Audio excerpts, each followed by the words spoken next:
Hey, if you're watching this and it's late at night and you have school tomorrow, I'm sorry. Top 10 things that keep me awake at night. Number 10, eating all those sugary snacks before my bedtime. My blood sugar goes through the roof. Sorry, I just can't help myself. I love a good cookie dipped in hot chocolate. Number 9, death and existentialism. Just the thought that one day me and everyone I love will die, and in just 500 years, no one is going to remember me. So what's the point of doing anything? In the grand scheme of the universe, do I even matter? Unless the internet's still around by then. Thumbs up if you're watching this in the year 2516. And also, don't forget me. Number 8, my dogs.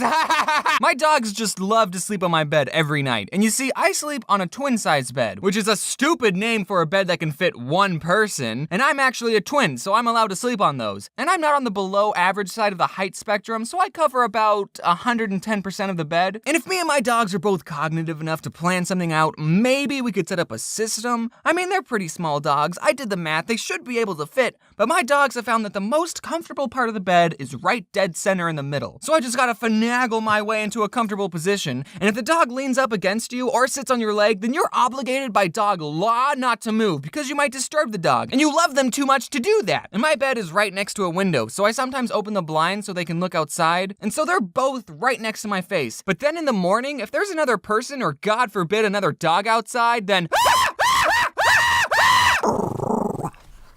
Jeez, that was a long one. I just like talking about dogs. Number 7, there are as many creatures on your body as there are people on Earth. And you don't want to even know how many are living on your bed right now. Now, is this true? I don't know, I just saw it on one of those fun fact websites. Not too fun of a fact, I think. But not knowing whether or not it's true is even scarier. That means there are probably microorganisms dying on you every second. At least 12 of them have died on you since you started watching this video. But chances are that some of them are probably doing it on your kneecaps, on your eyelashes. Microorganism, more like micro-orgasm. Now there's 2 ways you can look at this. One being that there's so many tiny creatures living on me, and no matter how hard I scrub, I'll never be clean. Or you're never alone. Every night when you hop into that empty bed of yours, you're sleeping with billions of microorganisms.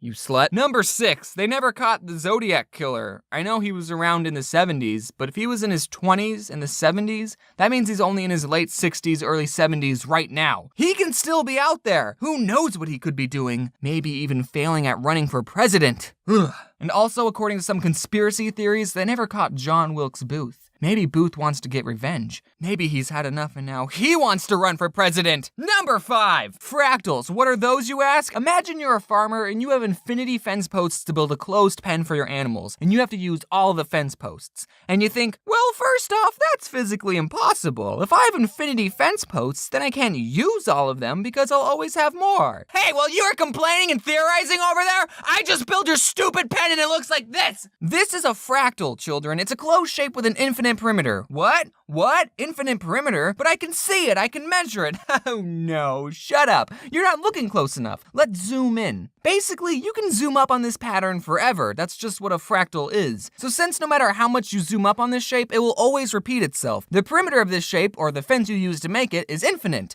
It's a closed shape with an infinite perimeter. Is the area of this shape infinite too? I don't know, ask Vsauce. Doesn't that blow your mind? Number 4, barcode scanners scan the white spaces in the barcode, not the black spaces. Number 3, looking on my phone for hours before I go to bed. How many times do you tell your friends over Skype, all right, I'm going to bed now, and then you go to your bed and you pull out your phone and mess around with it for an hour? And I've heard some studies saying, oh, looking at computer screens all day makes it harder for you to sleep, which is probably true. Why do I go on my phone every night? And the sad thing is I usually stop looking at my phone because my battery is going to die. I have a problem. Number 2, the universe is huge. Whoa, do you realize how big space is? Man, we are just a speck in the grand scheme of things. This is kind of getting back to my point that nothing really matters. Did you know that scientists have found a black hole that's 12 billion times larger than the sun? That black hole is about 1,800 light years long. You know, you probably could have lived your whole lives without knowing that. I'm sorry. Before we get to number 1, here are some honorable mentions.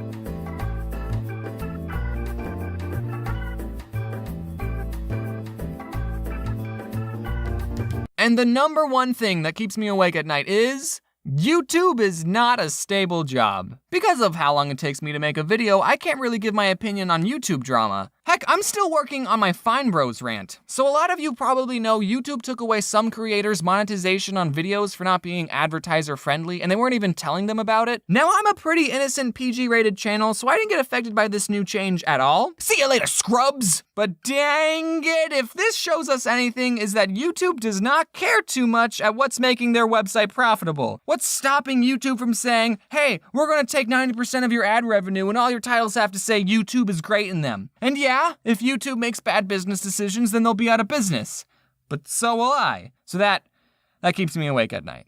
In the last video, I said I wasn't going to read a certain comic because it was racist. And I remember looking at the footage frame by frame when I was editing it to see if you could actually read it. And I thought it was good enough that you couldn't read. But one guy took a screenshot and then enhanced the image and then redrew it. Now, none of his comments got that many likes, so I doubt any of you saw it, but I still saw it, dude. So here is the racist comic from the last video. I made it around Michael Jackson's death. So someone asks, will Michael Jackson be black or white in heaven? And here's the racy part. He says he'd be white because everyone's perfect in heaven. And that's the joke. Are you happy? Also, I wanted to announce that I'm selling t-shirts, except I'm not. I'm having some trouble with the website, and I didn't want to wait to upload this video just because the shirts were taking a long time. I wanted to make sure everything is working before I start selling them. But definitely keep a lookout for those. I'm thinking this week. Sorry they're not ready yet. Maybe it's not working because you didn't wear your seatbelt.